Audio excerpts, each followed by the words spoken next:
You probably know what to do to start or grow your venture. Why aren't you doing it? Science says only 8% of people actually achieve their goals. That leaves a whopping 92% in the space of not achieving. I'm on a personal mission to get more dreams activated through entrepreneurship and for women entrepreneurs and creators to have successful and smart businesses and lives. Often, in the pursuit of success, life becomes warped and the goal creates a tunnel vision. Often, entrepreneurs and creatives are left tired, drained, and their goals nowhere in sight. Or they may go on to achieve the goal, but are so tired by the time they do, they barely have the strength or time to enjoy what they've created. I've experienced both loops. I've drained myself to physical illness to accomplish goals that when they were realized, I could only pass out and miss the opportunity to truly enjoy what I created. This happened whenever I set up and ran events, conferences, and workshops for entrepreneurs. I'm driven to create, and one of my natural abilities is to draw people together. So creating these events fulfilled me. I would be so exhausted by the time they came around and then expend every ounce of energy during the day of the event so that when I got home, I was done.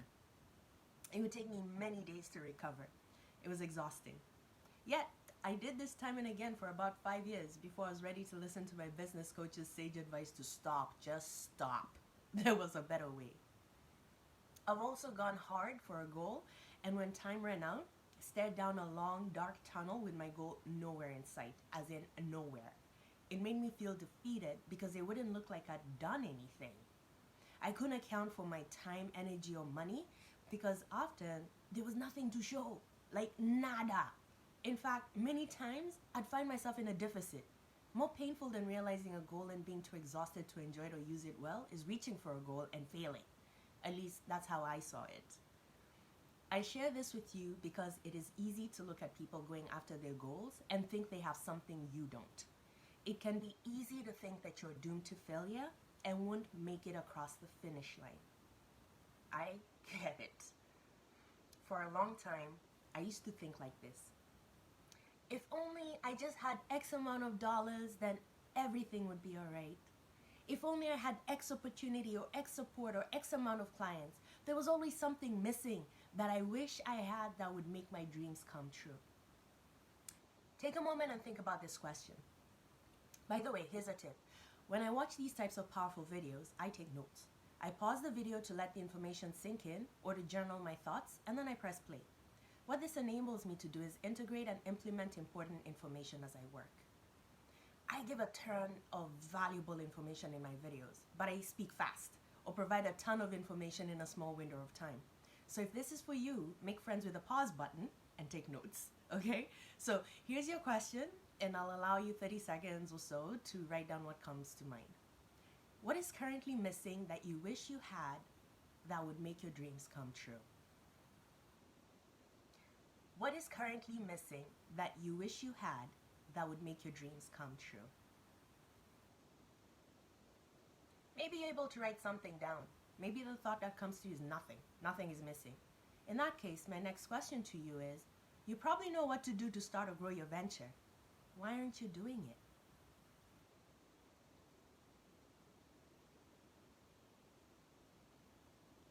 In my experience with hundreds of entrepreneurs, and specifically focusing on women entrepreneurs and creatives since 2018, I've discovered that we often know how to plan for the big goals, but we don't know how to plan for the little steps.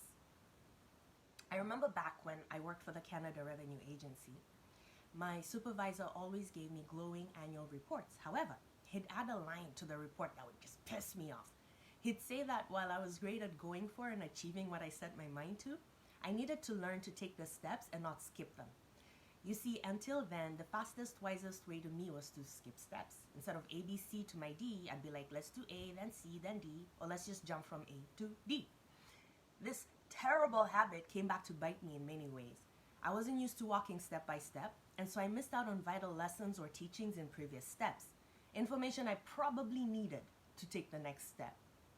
So I'd have gaps that I'd need to go back, retrace my steps, and then do the right thing. What a time waster. I was also impatient with the results. I wanted to see results when I planned it, and anything less was unacceptable. Well, Welcome to the world of entrepreneurship or any other venture that humbles you down. I soon learned that what my mind wanted and what I was mentally prepared to do were two different things. This is important to unpack. Sometimes your goal and steps are very clear. You even have a vision board or a wall calendar with your plans written all over them.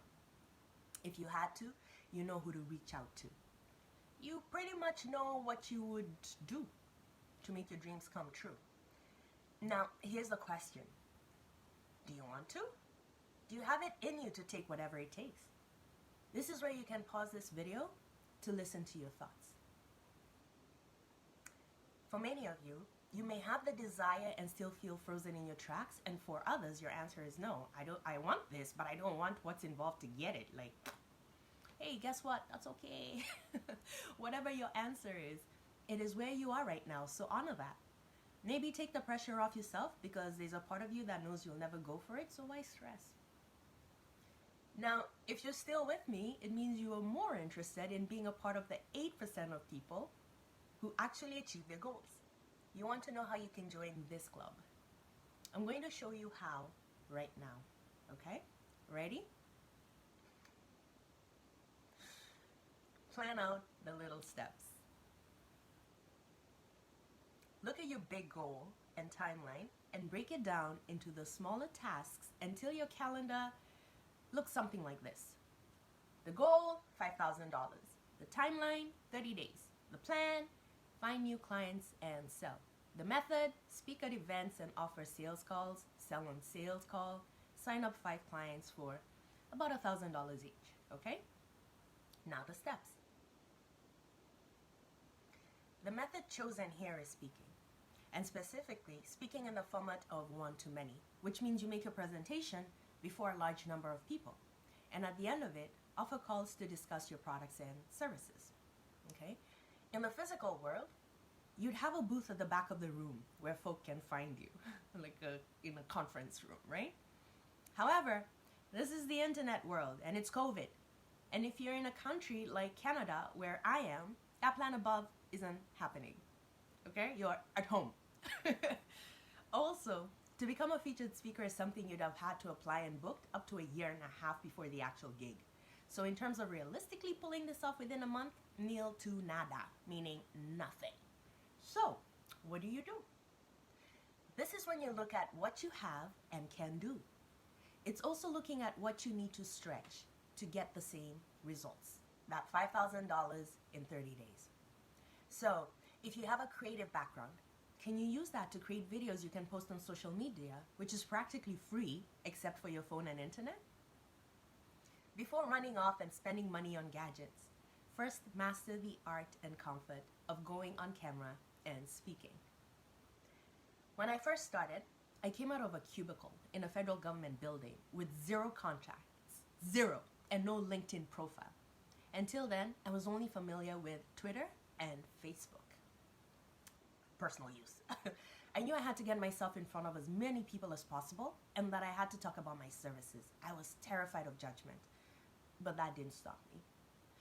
I joined organizations in which I believed in their mission and where you had to meet very often. It was in these settings that I found my confidence and voice, and I gained clients. For me, and at that time, it was Toastmasters International and BNI, Business Network International. I also put up events on Eventbrite and advertised on Kijiji and local online papers. They were free 2-hour events in which I talked about mindset and planning and asked the participants to speak with me about my services after the session. I'd plan about 2 a week because I was new and there was never a guarantee of how many people I could convince to sign up. That was what I was willing to do. So, if you're wondering how to start or grow your business, I'd like you to take a moment and write down all the things you have available for you to use. Everything in your experience can help. If you have a background in the arts or sciences, if you have a hobby you're strong in, how can you use what you already have to accomplish your goal? It makes it easier.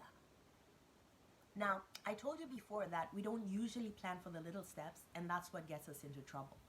So I'll share with you how you can do that, okay? to be uplifting, motivating, and resourceful during COVID, because it is my job and mission, I have calendar entries with activities that I know will keep me in top shape. Like listening to music, that is on my calendar. I can go weeks without listening to music because I'm caught up in other things. It's like the gym or stretching. I have calendar entries that tell me to stretch because I can go a whole day without stretching. Why is this important? Well, the little steps are actually what will help you accomplish your goal because they help maintain you. This means you're mentally and physically clear to focus on the hard aspects of what you have to do. And believe me, there's no free pass to dreams. You don't get there without giving something, and that is your hard work. Hard work looks different to everyone. I tell people to go online and share their expertise while inviting people for a sales conversation. And often, that suggestion is rejected. Meanwhile, others respond, "I'm on it." For the previous, that to them was hard, undesirable work. I've also helped some come up with hiring plans and strategies. Some respond with, "Yeah, I still haven't moved on the hiring plan. I don't know where to look or who to ask or what to say." For them, this task is hard work. Others have come back to me and said, "I already had my first interview." When I look at what brings about these different results, this is what I've discovered. Those who plan out their vision, goals, and activities and tie the tasks to a powerful why are more likely to succeed than those who meander through their vision, goals, and activities. I've done both. One where I write down everything and execute whether I feel like it or not, and also where I've la-di-da'd in my thoughts and floated through my day. Let me tell you, floating through the day feels good, but on the days you feel bad, you won't have anything to hold on to. That's because you didn't plan or track, and now you're lost and horrified at the time lost. See the difference? Okay, so I've shared a lot today, and I'll tell you why. My intention for you is to help you understand that you can achieve what you decide, and that it's going to take a different way of thinking and behaving to achieve your goal. This is what it starts to look like, so make friends with discipline. The only thing that can get in your way is you. So please, don't be that person. Instead, be the person that can look over their lives and be proud of what they were able to do with it, with what they were given. Be the kind of person who changes lives through their business. Be the person who shares their gifts with others, making this world a better place. Isn't that a day worth getting up for? Okay, let me know what lands for you in the comments and share this with your community. Someone needs to hear this, and I'm doing it for you.